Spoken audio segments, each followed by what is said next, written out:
She said my garden was too messy. But what happened next will shock every neighbor: fire. Imagine this: a wildflower garden sparks outrage in a neighborhood obsessed with perfection. One nosy Karen files complaint after complaint, determined to enforce her idea of beauty. But the homeowner digs into the HOA rules, and what happens next isn't just a win, it's a complete takeover that Karen never saw coming. Will the garden survive? Can one person outsmart a relentless HOA and a neighborhood bully? Watch as rules, strategy, and patience turn the tables in a story of revenge, victory, and unstoppable creativity. Chapter 1: The Garden That Broke the Silence. Spring had arrived in the neighborhood with its usual sense of renewal. Everywhere you looked, lawns were being trimmed, hedges shaped into stiff cubes, and bags of fertilizer spread across already immaculate grass. The community prided itself on uniformity, where every house seemed copied from the next, each yard reflecting the same narrow standard of beauty. But one home dared to be different. Instead of the sterile perfection of endless green blades, the front yard was alive with color and movement. Patches of golden black-eyed Susans danced in the breeze beside swaths of purple coneflowers.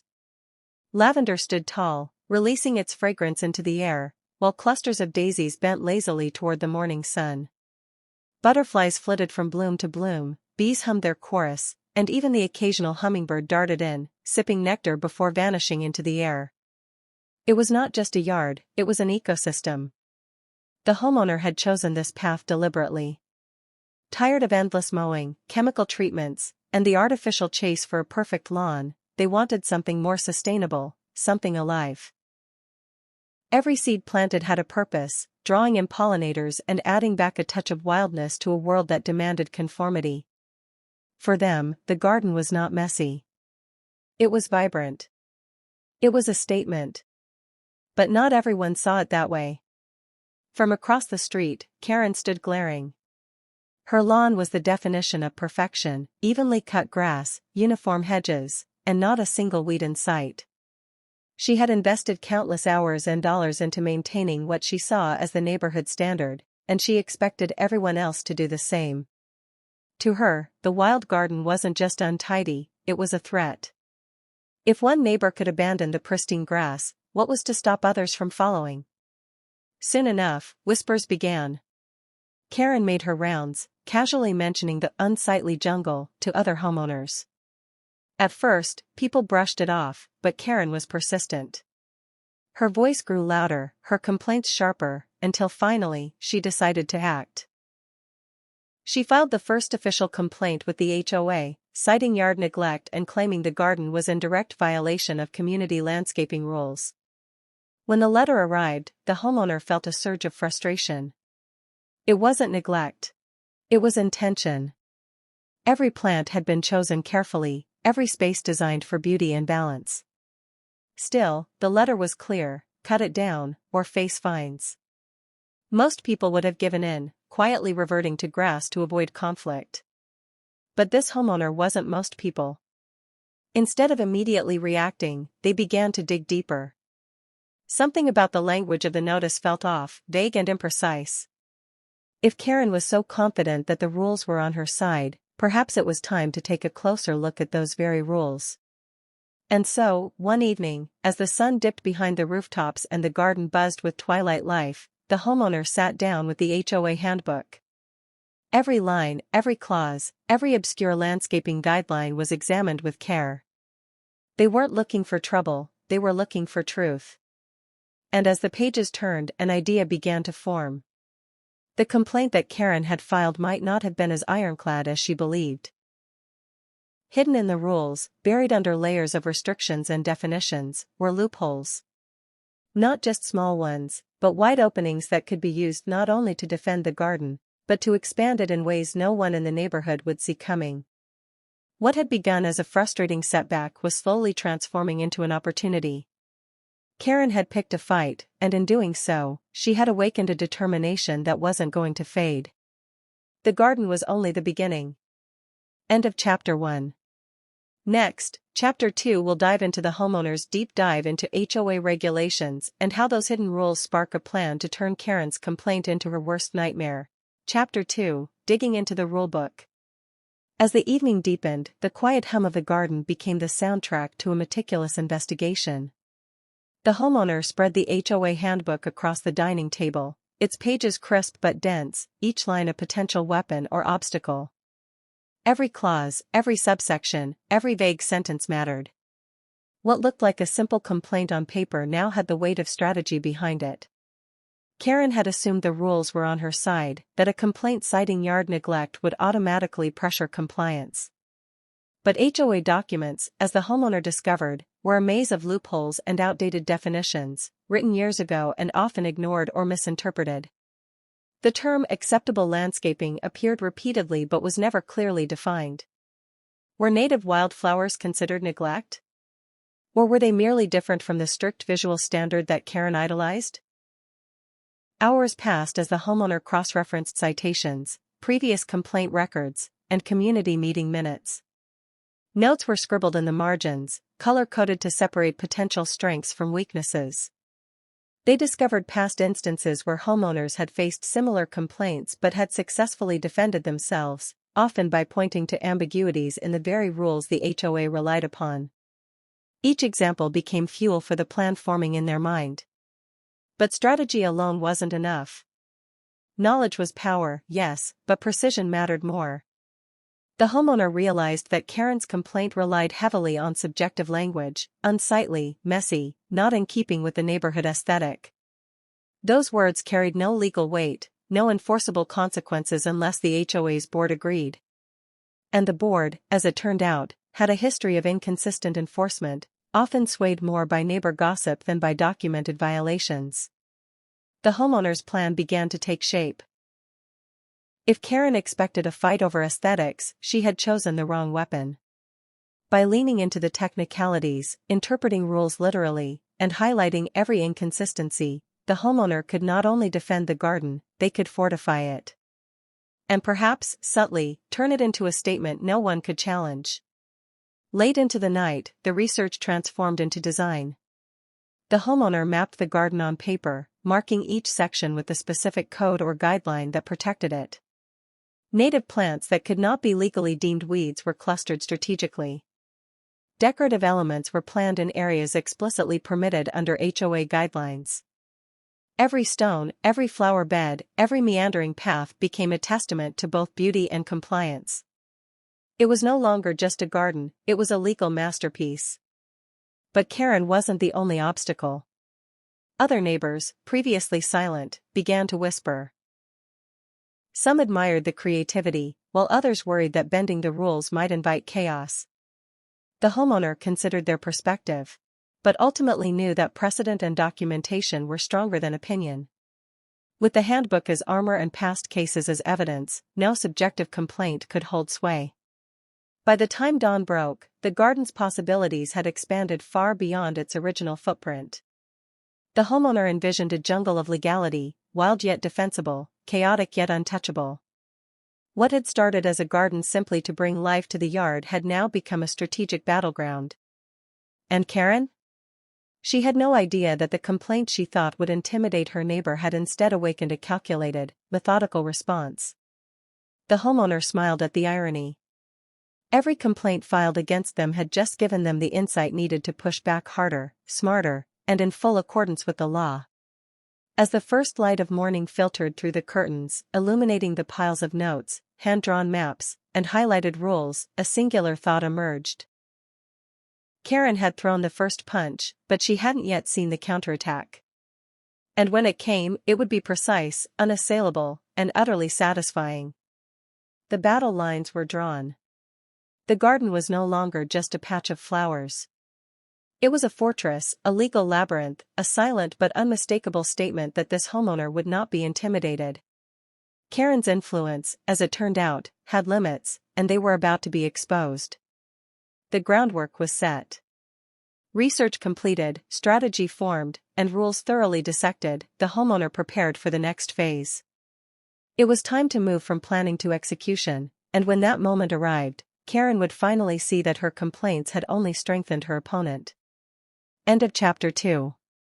Next, Chapter 3 will show the homeowner implementing their plan, leading to the first confrontation and the escalating showdown with Karen and the HOA board. Chapter 3: The Showdown. The day of reckoning arrived like any other suburban morning, yet tension hung in the air heavier than dew. The homeowner's garden, now meticulously mapped against every relevant HOA rule, stood as a silent challenge to Karen's rigid idea of perfection. Every flower, every cluster of native plants, every decorative border had been placed with strategy in mind, transforming the yard into a visual declaration. Creativity and legality could coexist. Karen, of course, had anticipated victory. She strutted down the street, clipboard in hand, ready to document every infraction. Her eyes scanned the garden, noting every irregularity, confident that her complaints had already sealed the outcome.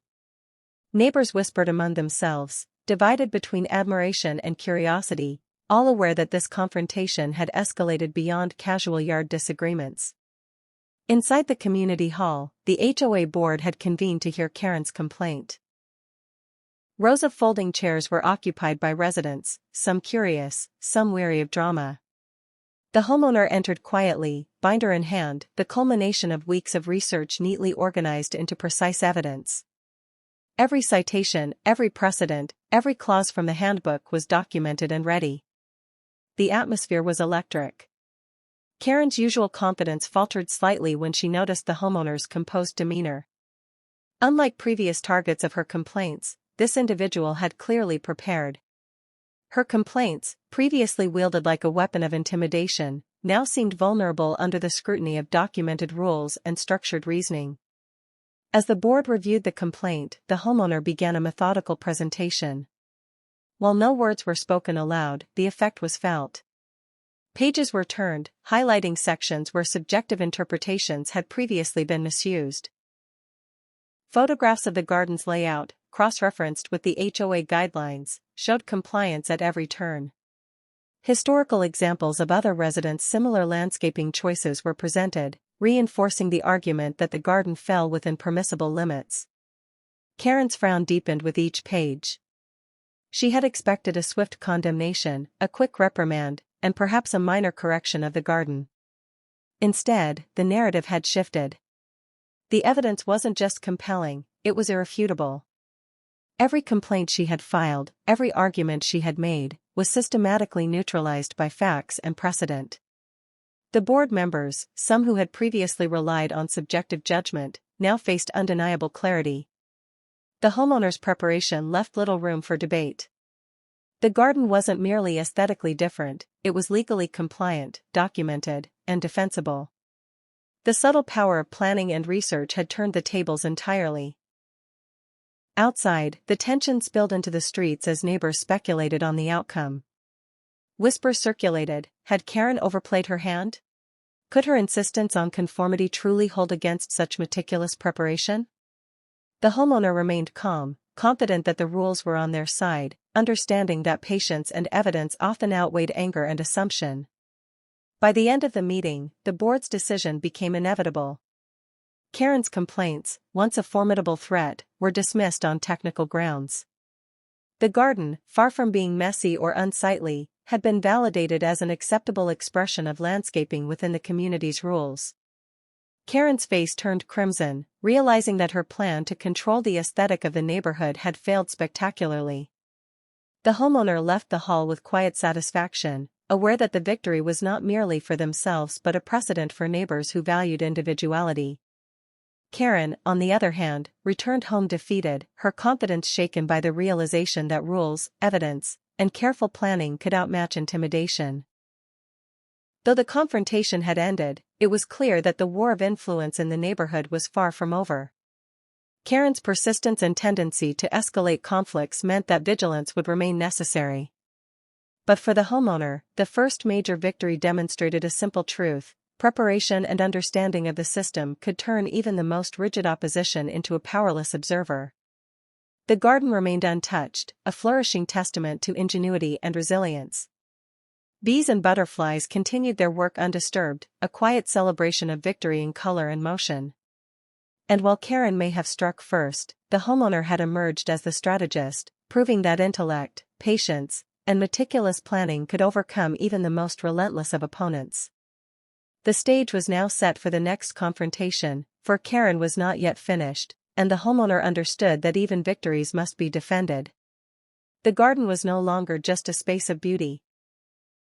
It had become a symbol, a challenge, and a battleground for creativity and compliance alike. End of Chapter 3. Next, Chapter 4 will explore Karen's counterattack, escalating the conflict, and testing how far the homeowner can push their clever strategy while remaining within the HOA rules. Chapter 4, Karen Strikes Back. Karen did not take defeat lightly. Her ego had been bruised, her authority questioned, and her narrative of control publicly challenged. To her, the HOA's dismissal of her complaint was not an end, it was an insult, a direct challenge to her influence in the neighborhood. By the next morning, she had already begun plotting her next move. She started subtly at first, knocking on doors, planting seeds of doubt among neighbors. Her language was precise, calculated. The garden, she claimed, might comply with the letter of the rules, but what about the spirit? Was it truly in keeping with the community's image? Some neighbors, wary of conflict but curious nonetheless, whispered in agreement, unsure whether to side with innovation or conformity. Karen's influence, though diminished, still lingered like a shadow over the street. Meanwhile, the homeowner remained vigilant. Though victory had been achieved in the formal sense, there was no underestimating Karen's persistence. Every morning, as sunlight glinted off the blooms in the garden, the homeowner surveyed the yard, noting subtle changes, footprints near flower beds, misplaced garden ornaments, and faint scuffs on the mulch. Karen was testing boundaries, probing for weaknesses, looking for the tiniest infraction to exploit. Determined to stay one step ahead, the homeowner expanded their research. Every HOA bylaw, municipal ordinance, and community guideline was reviewed with renewed attention. Where the first battle had been defensive, this one would require foresight, anticipation, and creative leverage. The garden, already a fortress of legality, needed fortifications, contingency plans, and proof that no subjective complaint could succeed. Karen escalated further, this time appealing directly to the HOA board outside of scheduled meetings. Emails were sent, letters posted, and even phone calls were made, each reiterating her outrage and demanding action. The board, now aware of her previous miscalculations, responded cautiously, aware that any misstep could undermine the community's trust. Karen's attempts to manipulate the system were met with polite resistance, her complaints politely logged but increasingly ignored. The homeowner, observing this escalation, realized that Karen's strategy relied heavily on intimidation and volume rather than substance. Her threats carried weight only if the board or neighbors were swayed by her emotional display. By keeping meticulous documentation, cross-referencing rules, and maintaining transparency, the homeowner had neutralized her primary weapon. Yet Karen's persistence still demanded attention. In response, the homeowner expanded the garden not just aesthetically, but legally. New plantings were chosen specifically because they were mentioned in HOA guidelines as acceptable alternatives. Decorative elements were added in areas clearly permitted under the rules. Even the layout was adjusted slightly to demonstrate compliance while subtly asserting creative autonomy. Every move was calculated, a blend of beauty and strategy that rendered further complaints impotent. The tension between Karen and the homeowner began to ripple outward. Neighbors noticed the ongoing duel, some silently cheering for the homeowner, others wary of taking sides. Community discussions at local events now included whispers about the wild garden and its defender. Karen's reputation, once unchallenged, now faced quiet skepticism. Her complaints, increasingly frequent but ineffectual, only highlighted the homeowner's careful planning and the garden's resilience. Despite her mounting frustration, Karen was not defeated in spirit. She began attending every HOA meeting, questioning other minor issues in hopes of reasserting authority. But the homeowner's documentation and preemptive compliance ensured that these tactics failed. Each attempt Karen made to regain control reinforced the narrative of her overreach, and the community slowly began to recognize the homeowner's cleverness and patience. By the end of the chapter, the stage was set for a pivotal confrontation. Karen's strikes, though persistent, were predictable. The homeowner's defense, though calm, had grown more assertive. The garden, once merely a plot of native plants, had become a symbol of strategic ingenuity and resilience. The next phase would not be subtle, it would involve the community itself, testing alliances, influence, and ultimately, who truly held sway in the neighborhood. The battle was escalating. Karen had struck back, but the homeowner was ready, armed with rules, strategy, and unwavering determination. The showdown was far from over, and both sides were preparing for the moment when the neighborhood would have to choose whose vision of order and beauty would prevail. End of Chapter 4. Next, Chapter 5 will reveal the HOA vote, the community's involvement, and how the homeowner leverages rules and neighbors to secure a decisive advantage. Chapter 5, The Vote. The tension in the neighborhood had reached a palpable peak. The garden, once a simple patch of wildflowers, had transformed into a battlefield of rules, strategy, and influence. Karen's repeated attempts to assert dominance over the HOA were well known, and whispers of the ongoing conflict had spread from one house to the next. Everyone seemed to be waiting for the inevitable clash, and the upcoming HOA vote promised to be the ultimate test of power. The homeowner arrived early at the meeting hall, binder in hand, ready to present their case once more. But this time, it wasn't just about defending the garden. The vote would be a reflection of the community's collective opinion, a chance for the neighbors themselves to decide whether Karen's vision of uniformity or the homeowner's creative compliance would set the standard. Every detail mattered. Every page, every photo, every reference to the HOA guidelines could sway opinions. As residents filled the room, murmurs of anticipation buzzed quietly among them. Some had been watching silently from their windows, some had spoken briefly to Karen, and others had observed the homeowner's careful preparation. The tension was not just between Karen and the homeowner, it was between order and individuality, rigidity and creativity, conformity and freedom. Karen took her usual position near the front, clipboard clutched tightly, radiating confidence and indignation. Her complaints had been persistent, her arguments repetitive, yet she had convinced herself that volume alone could influence the outcome. The homeowner, however, remained calm, confident that evidence, precision, and strategy would carry the day. When the voting process began, it became immediately clear how divided the community was. Some neighbors, sympathetic to Karen's desire for conformity, hesitated. Others, inspired by the homeowner's clever use of the rules and the beauty of the garden itself, quietly supported individuality. Each vote cast carried weight, but the homeowner's meticulous preparation had already created a quiet momentum. In the midst of the vote, subtle but powerful moves made a difference. Visual aids displayed the garden's compliance with HOA bylaws, references to precedent cases demonstrated fairness, and every point of Karen's previous complaints was systematically addressed. Residents could see, clearly, that the homeowner's garden was not just a wild patch of plants, it was a carefully structured example of legal landscaping within the neighborhood's rules. Karen's confidence began to falter as she noticed the subtle nods of approval from neighbors she had expected to support her. Each page turned, each photograph displayed, eroded her narrative.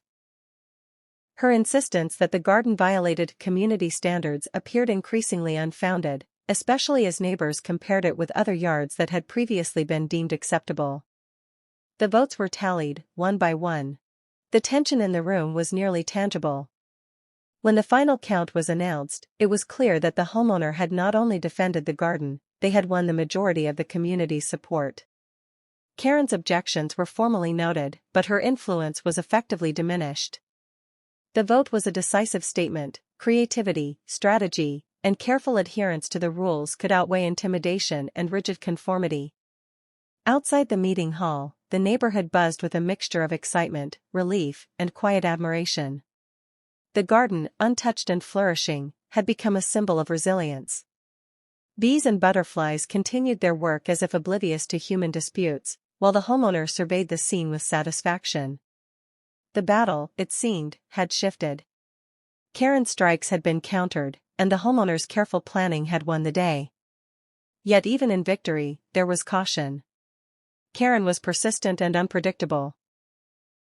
While the vote had favored the homeowner, the possibility of further conflict lingered. The garden's success was not merely about beauty, it was about understanding rules, leveraging community support, and maintaining vigilance against future challenges. As the sun set on the neighborhood, the homeowner walked among the wildflowers, noting how each plant now seemed to shimmer with quiet triumph. Karen's influence, once threatening and imposing, had been checked. The garden was secure, but the story was not entirely over. There remained the lingering question: how would Karen respond next? And would the homeowner's careful strategies be enough to withstand her next move? The vote had ended, the garden had survived, and the neighborhood had witnessed a rare victory of strategy over intimidation. But as the shadows lengthened, it was clear that the final confrontation still lay ahead, waiting to test the homeowner's ingenuity and patience one last time. End of Chapter 5. Next, Chapter 6 will reveal the final blow, how the homeowner consolidates their victory, and Karen's ultimate defeat. Chapter 6, The Final Blow. The neighborhood had entered a period of cautious quiet after the vote. The garden had survived, the HOA had upheld the homeowner's right to maintain it, and Karen's influence had been significantly diminished. Yet the homeowner knew better than to assume that persistence alone would vanish overnight. Karen was tenacious, and even in defeat, she plotted subtle ways to reclaim authority. But the homeowner had learned lessons from the previous confrontations. Preparation, strategy, and careful observation were far more powerful than anger or intimidation. Every move Karen had made was documented, every previous complaint catalogued, and every interaction analyzed for potential leverage. The homeowner had transformed not only the garden but also their approach to neighborhood conflicts into a disciplined system of defense. One morning, the homeowner noticed small changes in the garden: footprints in newly planted soil, a slightly shifted decorative rock. Karen was testing boundaries again, seeking any pretext to lodge another complaint. Yet unlike before, the homeowner was ready. Every plant, every feature, every inch of soil was accounted for in the carefully maintained records. What might have been grounds for dispute in the past was now fully protected by rules, precedent, and visual documentation. Instead of reacting emotionally, the homeowner used these minor intrusions as evidence. Each attempt by Karen to manipulate the rules backfired, as the homeowner presented proof of compliance to the HOA, demonstrating that even minor adjustments to the garden remained within regulations. Karen's efforts became increasingly futile, her credibility eroding further with every unsuccessful complaint. Neighbors, who had initially been unsure, began to notice the pattern. Karen's aggression, once intimidating, now appeared obsessive and unbalanced. The homeowner's calm and methodical approach not only protected the garden but also influenced the community's perception. Conversations shifted from curiosity to quiet admiration. People began to recognize the homeowner as someone who understood not only the rules but also the subtle dynamics of influence and fairness within the neighborhood. Emboldened by this support, the homeowner began subtle enhancements to the garden, each one strategically selected to remain fully compliant but visually undeniable. Native plants were clustered in vibrant patterns, decorative borders highlighted adherence to guidelines, and pathways were designed to show intentional planning rather than chaotic growth. Each addition was a silent statement: the garden was more than just a collection of plants, it was a masterclass in rule-informed creativity. Karen's next move was predictable but ineffective. She attempted to rally neighbors, appealing to conformity and the spirit of the community's standards. But her arguments, once persuasive in their emotional intensity, now fell flat against the homeowner's documented compliance and growing neighborhood support. The HOA, increasingly aware of her repeated, unsubstantiated complaints, began to side silently with the homeowner, refusing to take action against a fully defensible garden. The final blow came not from confrontation but from the undeniable clarity of preparation. By systematically documenting compliance, leveraging past precedents, and maintaining composure, the homeowner had transformed the garden into a legally untouchable and aesthetically celebrated space. Karen's influence crumbled as neighbors recognized the futility of her continued interference. Even the most loyal supporters of uniformity could not dispute the meticulous, rule-abiding brilliance of the homeowner's approach. In the weeks that followed, the garden flourished with renewed vibrancy. Bees, butterflies, and birds thrived, oblivious to the human drama that had unfolded around them. The homeowner walked among the blooms, each plant now a testament to patience, strategy, and quiet resilience. The confrontation with Karen, while exhausting, had proven a profound truth: preparation, knowledge, and calm determination could overcome even the most persistent opposition. Karen's presence remained in the neighborhood, but her power had been decisively curtailed. The homeowner's victory was complete, not only in defending the garden but in reshaping the community's understanding of individuality and compliance. The garden stood as a symbol of clever strategy and resilience, a reminder that rules could be leveraged to protect creativity rather than suppress it. The story of the garden, the conflict, the votes, and the final resolution, became part of neighborhood lore. Karen's attempts to dominate through intimidation and subjective complaints had failed, and the homeowner's intelligent, patient approach ensured that the wild, vibrant garden would continue to thrive for years to come. The final blow was not a single act of retaliation, but the culmination of careful planning, unwavering composure, and the quiet power of knowledge. The garden, now untouchable and celebrated, remained a living testament to ingenuity. Karen had struck first, she had struck back, but ultimately, the homeowner had turned every challenge into opportunity. The battle was over. The victory was complete. And the garden, beautiful, wild, and rule-abiding, stood triumphant, a symbol of strategy, resilience, and the ultimate triumph over petty conflict. End of Chapter 6, The Conclusion. The HOA saga had reached its conclusion. The homeowner's careful planning and understanding of the rules had ensured the garden's survival, while Karen's attempts at intimidation were finally neutralized.